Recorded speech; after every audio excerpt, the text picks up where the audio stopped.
जम्मू कश्मीर और हरियाणा का चुनाव निपटते ही चुनाव आयोग ने आज महाराष्ट्र और झारखंड के विधानसभा चुनाव का प्रोग्राम जारी कर दिया। महाराष्ट्र में एक चरण में 20 नवंबर को तो झारखंड में 2 चरणों यानी कि 13 और 20 नवंबर को मतदान होगा और 23 नवंबर को दोनों राज्यों के परिणाम आ जाएंगे। इसी के साथ मध्य प्रदेश की 2 और छत्तीसगढ़ की 1 विधानसभा में 13 नवंबर को उपचुनाव होगा। इन राज्यों में चुनाव की क्या है तैयारियां, चुनाव आयोग और राजनीतिक दलों की तैयारियों पर देखिए हमारी ये खास रिपोर्ट।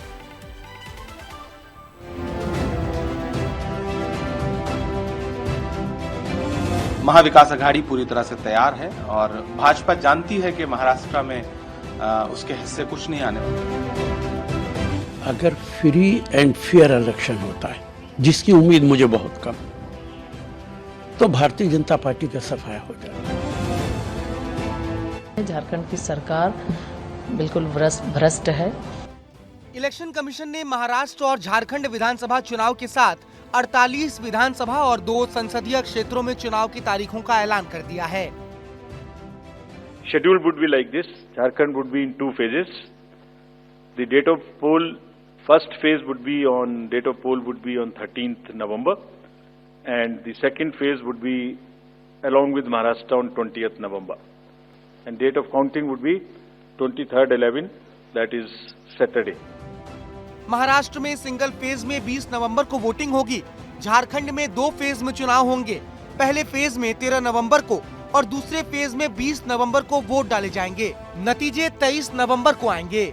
इन दोनों राज्यों में अगर विधानसभा सीट देखें तो महाराष्ट्र में कुल 288 सीटें कवर होती हैं और वहीं झारखंड में 81 सीटें कवर होती हैं। विधानसभा सीटों के लिहाज से देखा जाए तो झारखंड में सिंगल फेज के बजाय महाराष्ट्र में 2 चरणों में मतदान कराया जा सकता था, लेकिन यहाँ जब सिंगल फेज वोटिंग का ऐलान हुआ तो विपक्ष ने भी सवाल उठाने शुरू कर दिए।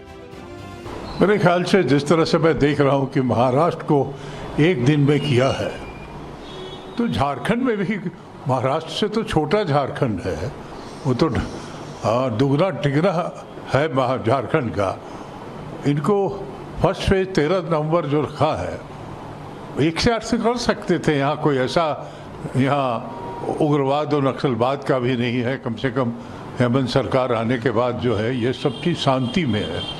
अब विपक्ष के सवालों से हटकर अगर बात दोनों राज्यों की राजनीति की करें तो महाराष्ट्र और झारखंड में बीजेपी और कांग्रेस के अलावा क्षेत्रीय पार्टियों का भी बोलबाला है। महाराष्ट्र में महायुति और महाविकास अघाड़ी में टक्कर है। महायुति में बीजेपी, शिवसेना शिंदे गुट और एनसीपी अजीत पवार गुट शामिल है।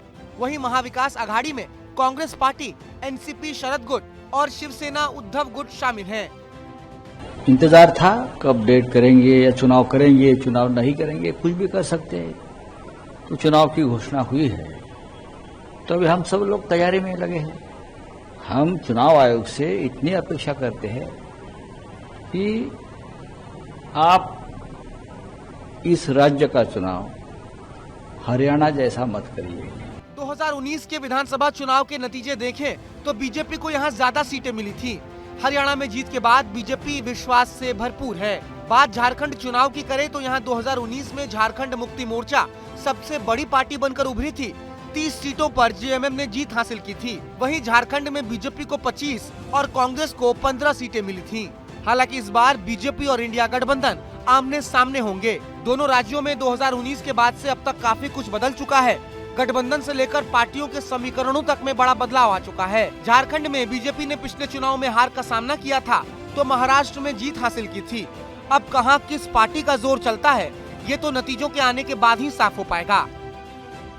महाराष्ट्र और झारखंड में विधानसभा चुनाव की रणभेरी बज चुकी है। महाराष्ट्र में जहां 1 चरण में मतदान होंगे, वहीं झारखंड में 2 चरणों में मतदान संपन्न कराए जाएंगे। कुल मिलाकर देखा जाए तो अभी स्थिति आज जब चूंकि घोषणा हो चुकी है, तब देखना है कि राजनीतिक दल इस घोषणाओं के बाद से अपनी स्थिति को मजबूत कैसे कर रहे हैं, किलेबंदी कैसे कर रहे हैं, साथ ही साथ चुनाव लड़ने का फॉर्मूला किस तरह से तय कर रहे हैं।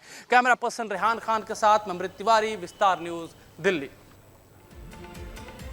वैसे सबसे रोचक चुनाव तो महाराष्ट्र में होगा, जहां 5 साल पहले गठबंधनों की जो खेमेबंदी थी वो इन 5 सालों में पूरी तरह बिखर गई। 5 सालों में पुराने खेमे टूटे और नए खेमे बन गए। बीजेपी और शिवसेना ने 5 साल पहले एक साथ चुनाव लड़ा, मगर शिवसेना ने कांग्रेस और एनसीपी के साथ मिलकर बीजेपी को हटाकर सरकार बनाई। बाद में शिवसेना में टूट हुई और नई शिवसेना ने बीजेपी के साथ मिलकर सरकार बना ली और फिर कांग्रेस के अलावा एनसीपी में भी टूट कर अपनी सरकार को मजबूत कर लिया। इन बहुत सारी टूट के बाद महाराष्ट्र की राजनीति अब किस करवट में बैठेगी, ये देखना दिलचस्प होगा।